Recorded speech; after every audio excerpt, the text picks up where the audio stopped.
Hi everybody, welcome back to Goodnight Lighthouse. I'm Miss Dorothy and I'm here to read you another story. I'm going to read you a story tonight about an animal that we don't normally read about. It's not one of my favorite animals. This book is called The Skunk. The Skunk. You see the skunk there? Do you know what a skunk does?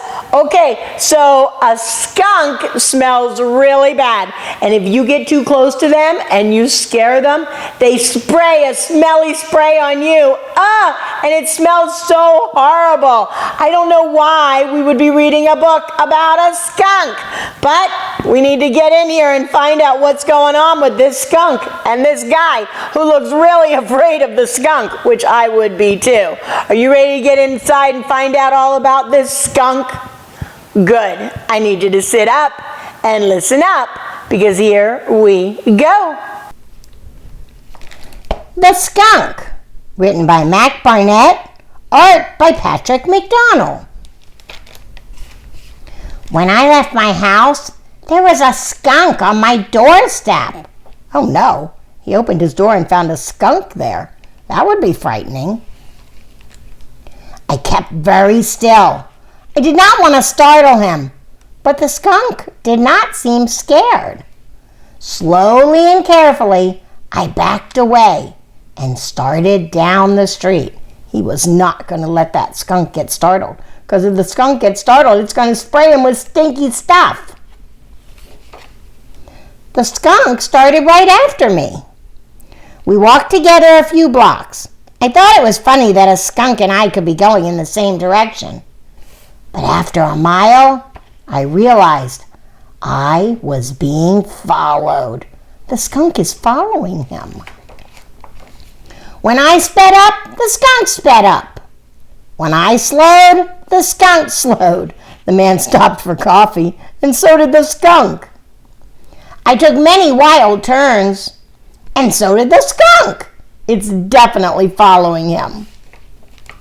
I turned to the skunk. I asked, "What do you want?" The skunk did not answer. The skunk was a skunk, and skunks don't talk. I brought the skunk an apple. I gave him a saucer of milk. I offered him my pocket watch. The skunk did not want any of these things. What does he want? This was ridiculous. I was wasting my time. I hailed a taxi and sped off down the avenue. The skunk took the next cab. Look, the man got in a taxi cab, and then the skunk got in one to keep following him. Outside the opera house, I hid behind a shrub. The skunk did not see me crouching there. Success! I bounded up the steps and took my seat. I was relieved to find myself between a lady and a gray old officer. But then, of course, skunks can't buy tickets to the opera. The curtain rose, and I smiled. Yep, he got rid of the skunk. Oh! In the middle of the first solo, the skunk came trotting down the aisle. How did he get in? He climbed up the lady's gown and took a seat on her head. She did not notice. She was wrapped. Excuse me, madam, I said, but there seems to be a skunk on your head. Hush, said the lady. This is my favorite part. So strange and so sad.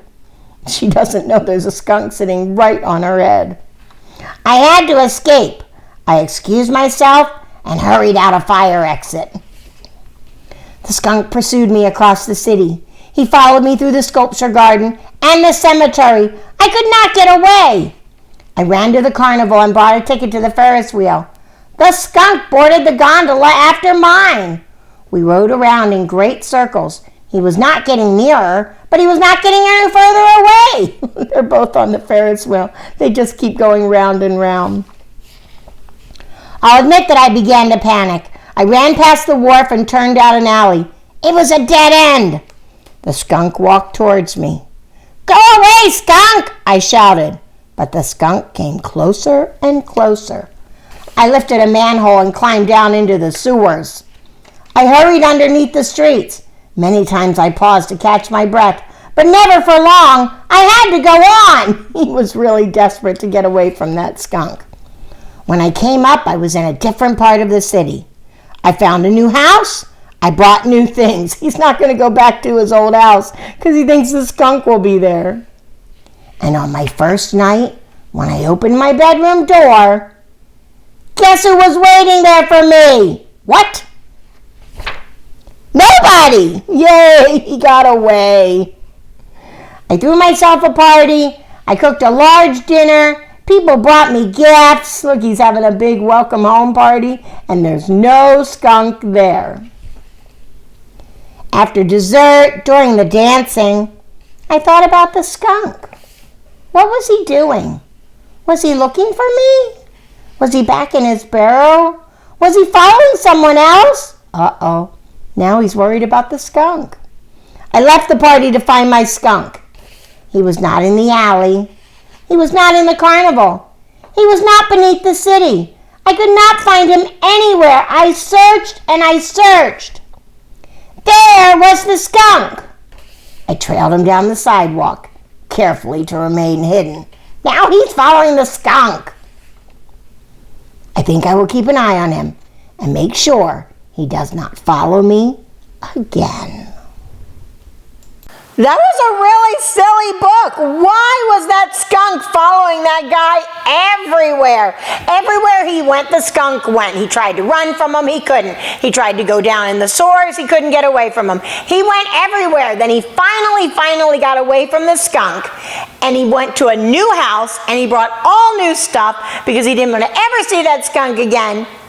And then he started worrying about the skunk. He actually started to miss the skunk and wondered, well, why isn't he following me anymore? Where is he? And then he started following the skunk. That's just backwards. The skunk followed him. Now he's following the skunk. And now he just wants to keep an eye on him and make sure that he's okay. I think he started to like the skunk. And I'm glad the skunk didn't spray him. But that was a good, fun book. Kind of silly and ridiculous because I still don't know why that skunk kept following him. But I'm glad that they became friends because he started worrying about him like you would worry about a friend. Silly book, but a lot of fun to read. And now it's time for all my little stinky skunks to get into bed. I need you to get under your covers, get cuddled up, curled up, ready for a really good night's sleep. And tomorrow, if you open your door and there's a skunk there, shut your door! Don't let the skunk follow you, and don't you follow a skunk. It will not end well. But whatever you do tomorrow, when mom and dad tell you to do something, obey, and obey right away. And then come back and see Miss Dorothy. I'm going to be sitting right here, ready to read another book to you. Bye! Thanks for reading with Miss Dorothy. I hope you enjoyed this book, and I hope you'll come back soon to read another. What's your favorite book? Drop Miss Dorothy a note and let me know. I'll go find it, and I'll read it to you. Be sure to subscribe, like, and share. I'll see you soon.